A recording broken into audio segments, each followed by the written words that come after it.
Renovation hacks you should know! So, here we are again.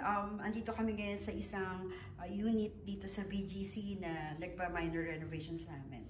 Actually, 5 days work lang to. Kaya lang dahil sa tuwa ng client, nagpadagdag siya ng mirror dito sa ginawa naming room partitions. Anyway, for our number 5 hacks, always protect your transaction with contract. Tama, di ba? So, in anything, bago kayo magpaumpisa, lagi dapat merong contract na magbabind between you and the contractor. So, napaka-importante nun, it's your protection and the contractor's protections as well. Usually, ang naggagawa naman ng draft na yun is from the contractor's end.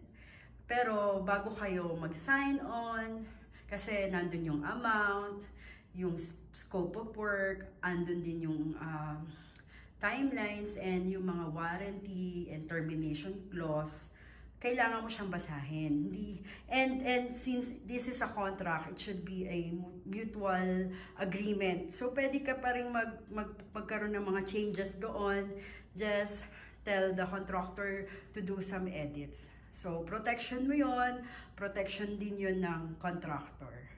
At in case na magkaroon ng dispute, pag naka-notarize yun, i-recognize yun, i-acknowledge yun ng barangay, even ng judges and prosecutor. So, that's it for our number 5. Thank you.